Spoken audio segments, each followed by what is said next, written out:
Hello guys, welcome to RJ math classes. मैं गौरव अग्रवाल आपका स्वागत करता हूं।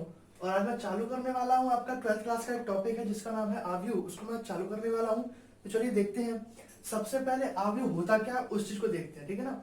तो आव्यूह होता क्या है, सबसे पहले आव्यूह की परिभाषा देखते हैं। आव्यूह को इंग्लिश में बोलते क्या है वो आपको पता होगा। आव्यूह को इंग्लिश में मैट्रिक्स बोलते हैं। क्या बोलते हैं? मैट्रिक्स बोलते हैं। मैंने लिखा हुआ ऊपर मैट्रिक्स बोलते हैं। तो एक्चुअल में आपको आव्यूह जो है होता क्या है, मैं बार बार इसको मैट्रिक्स ही बोलूंगा, आव्यूह में इसको कम बोलता हूं, ठीक है ना। तो इसको कहते क्या है कि समान संख्याओं और राशियों का, समान संख्याओं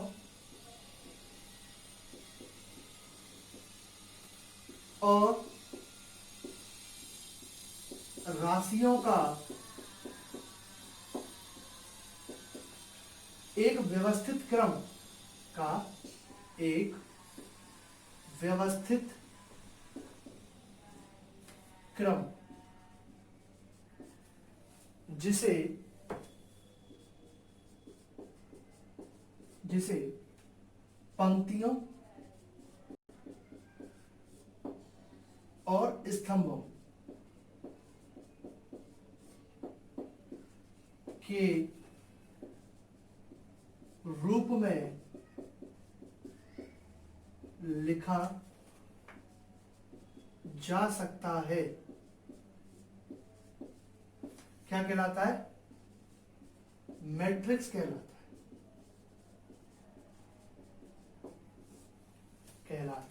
है। ठीक है, परिभाषा ना तो कोई पूछता है आपसे आपकी क्लास में, बोर्ड की क्लास में, और ना ही ये आती है, ठीक है ना। तो बस समझने के लिए, चीज के लिए समझा दी जाती है परिभाषा को। तो समान संख्याओं और राशियों का जो क्रम होता है उसको क्या कहते हैं? आव्यूह कहते हैं। आव्यूह को जो है बड़े ब्रैकेट में बंद करते हैं। किसमें बंद करते हैं? बड़े ब्रैकेट में। जैसे एग्जांपल के तौर पर आप देख सकते हो 1 2 3 4 5 6 7 8 और 9, इसको आप बड़े ब्रैकेट में आप बंद कर दोगे, ठीक है ना। ये क्या होता है? आव्यूह होता है, ठीक है ना। इस आव्यूह को कैपिटल ABCD के अक्षरों से व्यक्त करते हैं। ABCDEFG 26 अक्षर होते हैं, उससे आप व्यक्त कर सकते हैं। तो इसमें पंक्तियों की संख्या कितनी है? पंक्तियां में जो आपकी क्षैतिज लाइन है उनको क्या बोलते हैं? पंक्ति बोलते हैं। तो पंक्तियों की संख्या कितनी है इसमें? पंक्तियों की संख्या को जनरली m से डिनोट करते हैं। तो m कितनी है इसमें? 3 है। और स्तंभों की संख्या कितनी है? की संख्या n कितनी है ऐसा आपकी? ये आपकी जो 3 है, ठीक है ना। इतना समझ आया? इसको नोट कर दीजिए, नोट कर लीजिए।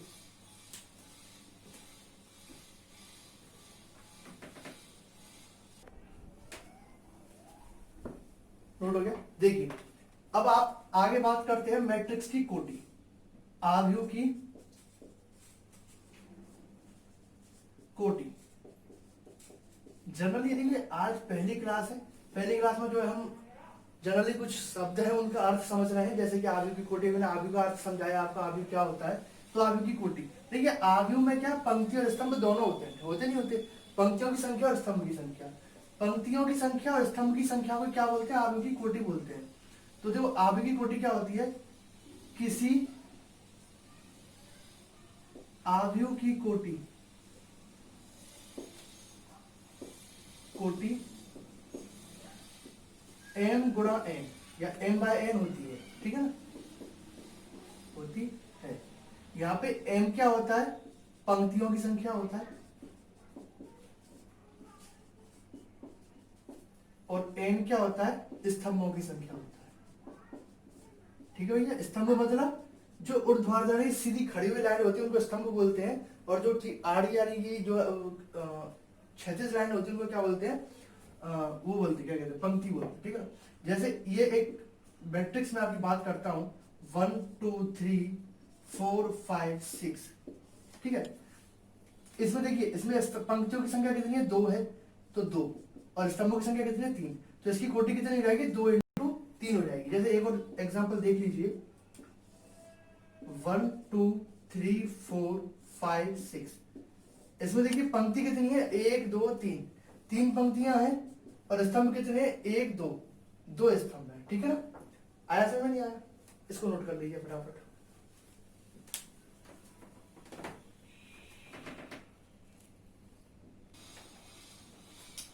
देखिए अब आगे पढ़ रहे हैं अवयवों की संख्या। किसी अवयव में अवयवों की संख्या कैसे निकालते हैं? अवयवों की संख्या, देखिए m गुणा n, ये कितनी होती है? m गुणा n होती है। यानी कि अगर किसी अवयव में 4 पंक्तियां हैं और 3 स्तंभ हैं तो उसमें अवयवों की संख्या 12 हो जाएगी। कितनी हो जाएगी? 12। ध्यान रहे m गुणा n के रूप में लिखना ही क्या कहलाता है? आपकी कोटि कहलाता है। और जब उसको सॉल्व करके लिखते हैं तो उसको क्या कहते हैं? अवयवों की संख्या कहते हैं। आया समझ में? नहीं आया? मैं दोबारा बता दूं, जब पंक्तियों को स्तंभों के साथ गुणा करके लिखा जाता है तो उसको कोटि बोलते हैं, और जब उसको सॉल्व कर दिया जाता है तो उसे क्या कहते हैं? अवयवों की संख्या कहते हैं। इसमें कंफ्यूज होने की कोई बात नहीं है, इस फॉर्मूले को आप नोट कर लीजिए, ठीक है। फिर आगे बढ़ते हैं। आगे कुछ अब अवयवों के प्रकार है उनकी बात अभी करेंगे, तो जब तक इसका नोट कर लीजिए।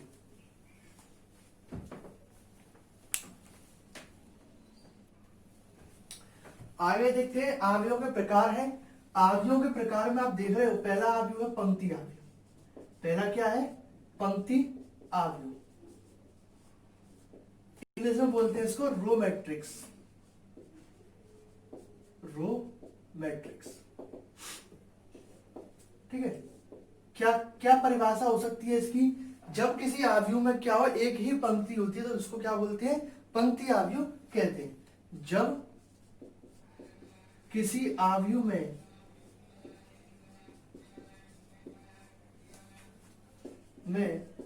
एक ही पंक्ति होती है, एक ही पंक्ति होती है तो उसे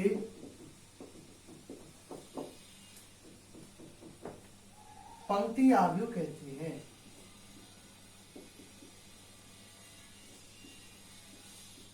इतने में कोई दिक्कत?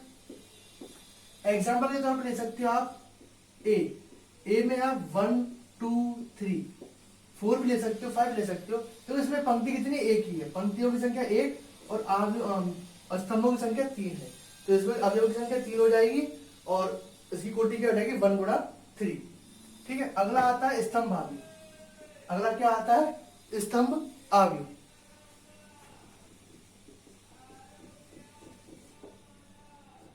अगला जो प्रकार है वो है स्तंभ अवयव। इसको इंग्लिश में बोलते हैं कॉलम, कॉलम मैट्रिक्स।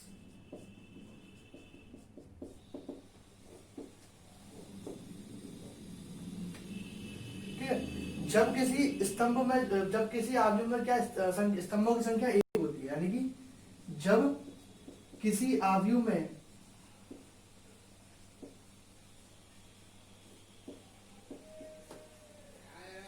एक ही स्तंभ होता है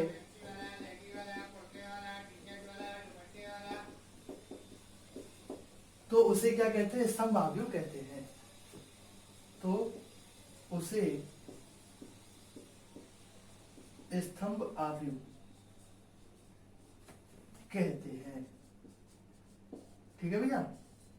ये परिभाषा एग्जाम्पल के तौर पे देख सकते हो। इसमें क्या एक ही स्तंभ होगा तो 1 2 3 4, ठीक है ना। स्तंभ तो एक ही है लेकिन पंक्ति कितनी? इसमें 1 2 3 4 पंक्ति, इसकी कोटि क्या है? 4 गुणा 1, ठीक है। पहले पंक्तियों की संख्या आती है, फिर क्या आती है? स्तंभों की संख्या। ध्यान रहे, पहले पंक्तियों की संख्या फिर स्तंभों की संख्या। इसको बना लो फटाफट फटाफट, फिर आगे कराते हैं।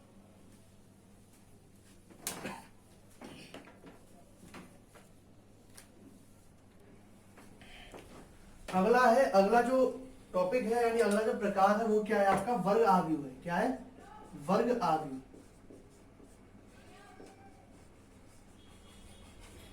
इंग्लिश में बोलते हैं स्क्वायर मैट्रिक्स, ठीक है। क्या परिभाषा होती है इसकी? जब या किसी, ऐसे लिख दो, जब किसी अवयव में या किसी मैट्रिक्स में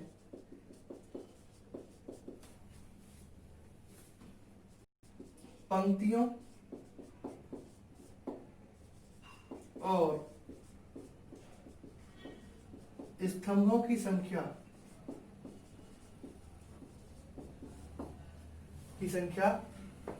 समान होती है।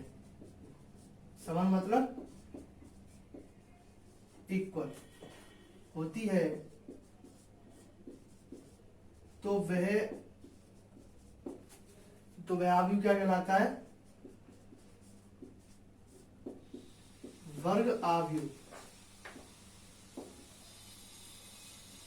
कहलाता है।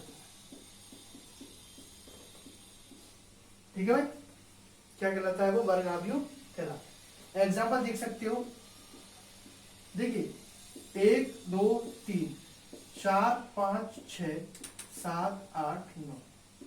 इसमें देखो पंक्तियों की संख्या भी 3 है और स्तंभों की संख्या भी 3 है, तो ये क्या हो गया? वर्ग आव्यूह। जैसे एक और एग्जाम्पल ले सकते हो, 1 1 1 1। इसमें क्या है? पंक्तियों की संख्या भी 2 है और स्तंभों की संख्या भी 2 है। जब पंक्ति और स्तंभों की संख्या क्या हो जाती है? बराबर हो जाती है, तो वो क्या कहलाता है? वर्ग आव्यूह कहलाता है। इसको बना लीजिए फटाफट।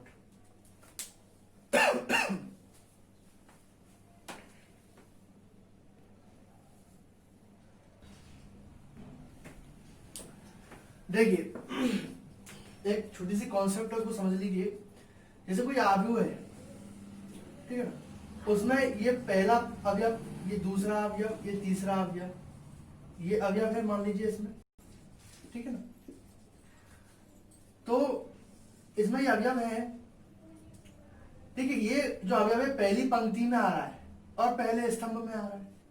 आ रहा है, ये पहला अवयव जो है पहली पंक्ति में है और पहले स्तंभ में, इसलिए पहली पंक्ति में और पहले स्तंभ में। 1 1 का मतलब सिर्फ इतना है कि पहली पंक्ति में और पहले स्तंभ में। ये जो अवयव है पहली पंक्ति में दूसरे स्तंभ में है, ये पहली पंक्ति में तीसरे स्तंभ में है।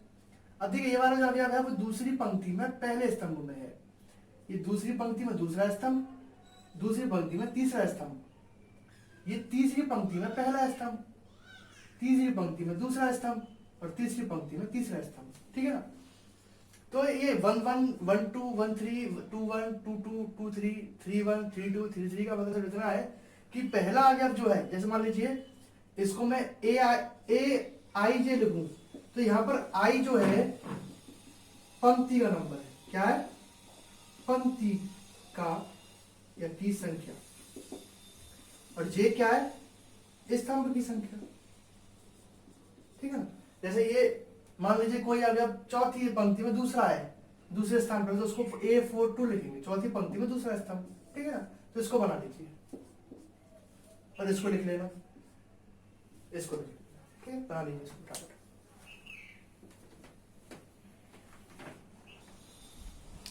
देखिए अगला जो परिभाषा है वो क्या परिभाषा है आपकी? अगली परिभाषा है आपकी विकर्ण आव्यूह की। इसको डायगोनल मैट्रिक्स भी बोलते हैं। तो विकर्ण आव्यूह इंग्लिश में बोलते हैं डायगोनल, डायगोनल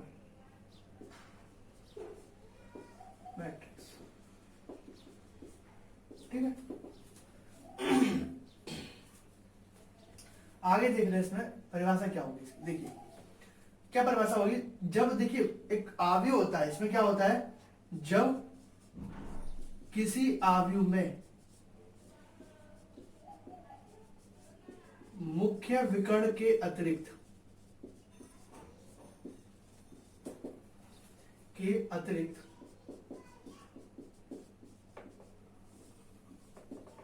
समस्त अवयव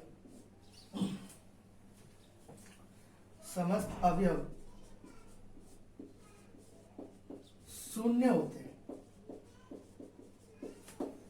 विकर्ण आव्यूह कहलाता है, ठीक है ना। कहने का मतलब इतना है कि जो मुख्य विकर्ण में जो अवयव होंगे वो शून्य नहीं होंगे, बाकी सारे अवयव शून्य होंगे, ठीक है। जैसे मैं अभी एग्जांपल देके समझाता हूं आपको। देखिए जब किसी वर्ग आव्यूह लिखना पड़ेगा, जब किसी वर्ग आव्यूह में, जब किसी वर्ग आव्यूह, जब किसी वर्ग आव्यूह में मुख्य विकर्ण के अतिरिक्त समस्त अवयव क्या होते हैं? शून्य होते हैं, तो क्या कहलाता है? विकर्ण आव्यूह कहलाता है। जैसे कि देखिए ये एक अवयव है 1 2 3 4। पहले तो चेक करें कि क्या वर्ग आव्यूह है कि नहीं है। हाँ ये वर्ग आव्यूह है। क्यों? क्योंकि इसमें अवयवों की जो पंक्तियों की संख्या है वो स्तंभों की संख्या के बराबर है, 2 और 2 है। तो मुख्य विकर्ण कौन सा होता है? ये वाला विकर्ण। ये विकर्ण जो क्या होता है? मुख्य विकर्ण होता है, ये वाला विकर्ण, ठीक है ना, ये मुख्य विकर्ण होता है। इसके अतिरिक्त सारे अवयव क्या हो जाए, जीरो हो जाए, तो वो क्या हो जाएगा आपका विकर्ण अवयव हो जाएगा। जैसे कि अभी एक और एग्जांपल देखिए, 1 2 3 4 5 6 7 8 9, ठीक है ना। अब देखिए इसमें मुख्य विकर्ण कौन सा है, ये वाला विकर्ण 1 5 9 वाला जो विकर्ण है वो क्या मुख्य विकर्ण है। इसकी कोटि कितनी है, 3 × 3। तो इसके अतिरिक्त सारे अवयव क्या हो जाए, शून्य हो जाए, तो वो क्या कहलाता है भैया, विकर्ण अवयव कहलाता है। आया समझ में, नहीं आया? यानी मुख्य विकर्ण के अवयव जीरो नहीं होने चाहिए, बाकी सारे अवयव क्या हो जाए, जीरो हो जाए, तो क्या कहलाता है, विकर्ण अवयव कहलाता है। इसको बना लीजिए फटाफट।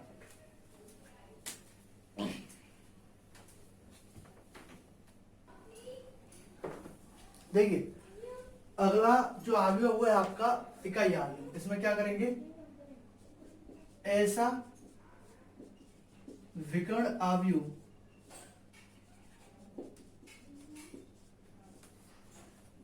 जिसमें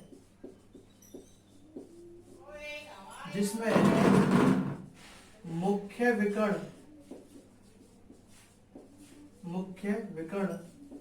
के सभी अवयव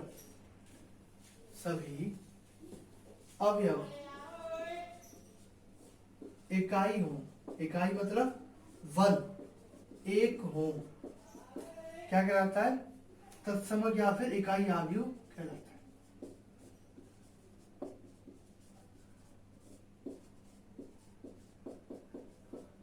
कहलाता है, ठीक है भैया। ये तत्समक अवयव हो गया। कैसे, एग्जांपल देखिए इसका। देखिए 1 0 0 1 जो मुख्य विकर्ण है उसके अवयव क्या है, एक है। दूसरा देखिए 1 0 0 0 1 0 0 0 1 जो मुख्य विकर्ण है उसके अवयव क्या है, इसके 1 है। इसकी कोटि कितनी है, 3 × 3। कोई दिक्कत समझने में, कोई दिक्कत नहीं है, नोट कर लीजिए इसको।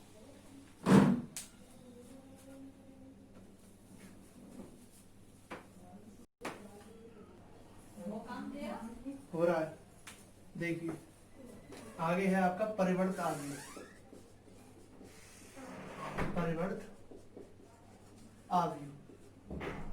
ठीक है, इसका मतलब क्या होता है वो देखिए। जब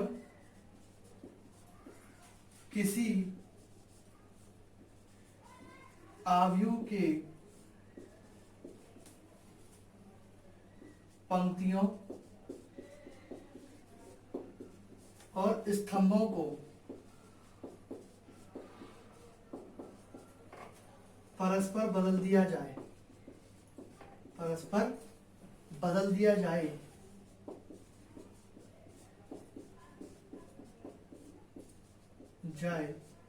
तो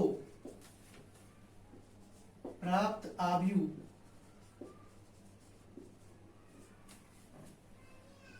परिवर्त कहलाता है, परिवर्त अवयव कहलाता है।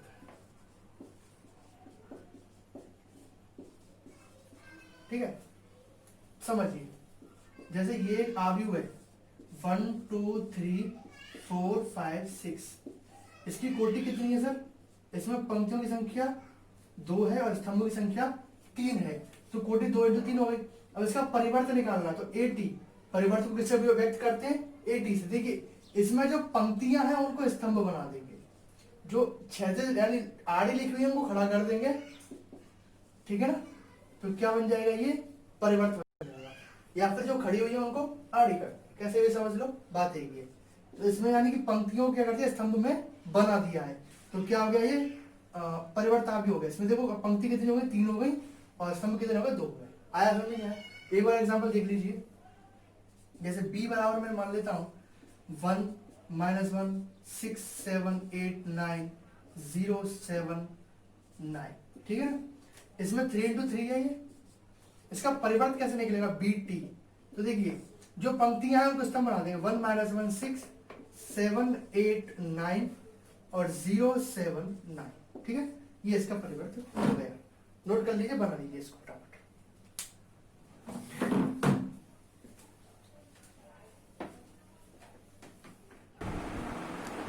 तो दोस्तों ये आपके आज कुछ क्वेश्चन रहे, या कि कुछ कुछ परिभाषाएं रही, तो 2-3 परिभाषाएं और रह गई हैं, उनको मैं आपको कल करा दूंगा।